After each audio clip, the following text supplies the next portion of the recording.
Poland के दक्षिण में बसे ऑश्विट्ज ने इस दर्दनाक इतिहास को घटते देखा है। करीब 4.5 साल के दौरान 11 लाख लोगों की दर्दनाक मौत की कहानियां आज भी सुनने वालों के रोंगटे खड़े कर देती है। साल 1939 में जर्मनी पर काबिज नाजियों के कब्जा करने के पहले ऑश्विट्ज में पोलैंड की सेना के बैरक थे, लेकिन नाजियों ने इसे राजनीतिक कैदियों की जेल में बदल दिया।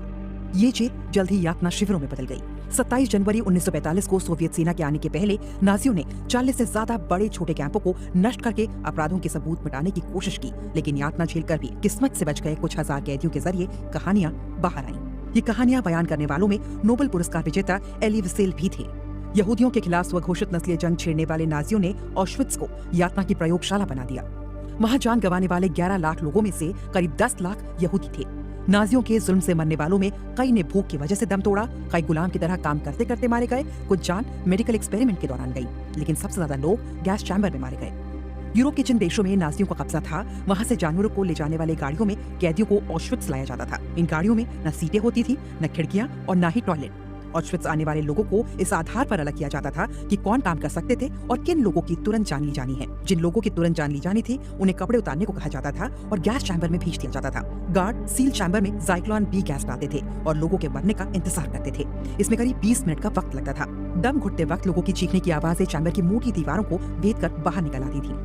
1944 के आखिर में जब सोवियत सेनाएं करीब आ गईं, तब जर्मनी के अधिकारियों ने गैस चैम्बर और शमशान को नष्ट कर दिया। अपने अपराध छुपाने के लिए नाजियों ने बचे हुए 56,000 कैदियों को पश्चिम के कैंपों की तरफ जाने का हुक्म दिया।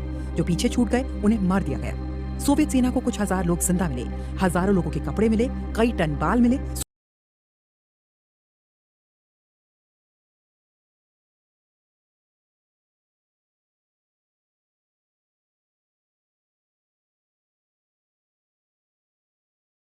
रास्ता खुला गया, वहां से लगातार सैकड़ों पुलिस वाले एंट्री कर ली। उन्होंने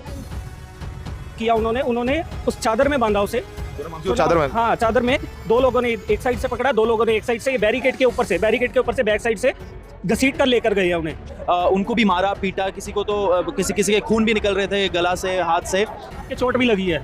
इनके साथ धक्का मुक्की की है पुलिस ने कि हमें फेंक दिया गया स्टेज से, वॉलंटियर्स को फेंक दिया पुलिस ने रोड पर कि तू ऐसे कैसे कर सकता है, ये तो जो तू कर रहा है ना, ये तेरा ज्यादा चलेगा नहीं।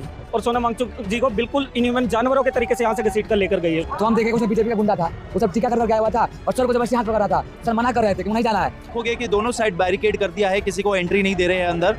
एंड सोनम जी को वो सफदरजंग हॉस्पिटल ले गए। बहुत टाइम बाद हम लोग को ये पता चला, पहले तो पता भी नहीं था कहाँ ले जा रहे। जो उनकी वाइफ है गीतांजलि जी, उन्होंने भी ट्वीट किया कि उनको उनके कंसेंट के बगैर या उनके फैमिली के कंसेंट के बगैर या उनके डॉक्टर के कंसेंट के बगैर उनको कुछ भी इंट्रावीनस मतलब वेन के थ्रू कुछ भी इंजेक्ट ना किया जाए। अनडेमोक्रेटिक तानाशाही लेवल का इन्होंने।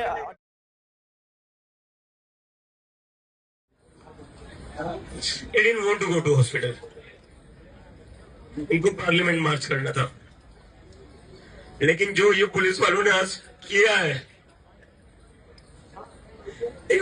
क्रिमिनल जैसे आप उनको छुपा कर लेकर गए शिप्स के अंदर।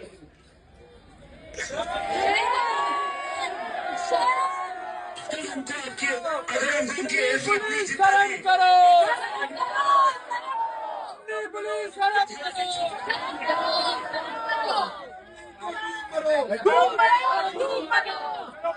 आपको उनकी हेल्थ की इतनी चिंता थी तो सोनम वांगचुक को आप यहाँ से इज्जत से लेकर जाते, ऐसे छुपा कर नहीं लेकर जाते आप।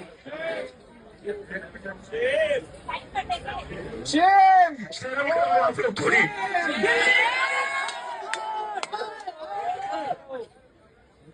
अभी सोनम सर के बाद में हम इस ट्रैक पर बैठ रहा हूँ, लेकिन ये लोग इसको भी तोड़ने की कोशिश करेंगे, ये सर ने कहा था मुझे। लगभग 7:40 सुबह के समय में आए थे।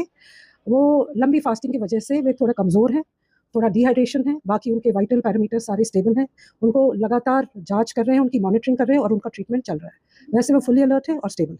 मैम डॉक्टर्स की टीम उनको देख रही है, कौन-कौन से डॉक्टर्स हैं मेडिसिन डिपार्टमेंट से हैं? हमारे 2 डिपार्टमेंट, पहले जब आए थे तो इमरजेंसी मेडिसिन डिपार्टमेंट ने उनको देखा था, अब वो under department of medicine admit हो गए। मैम पैरामीटर्स वगैरह स्टेबल है, is he conscious? He is fully conscious, सारे पैरामीटर स्टेबल है।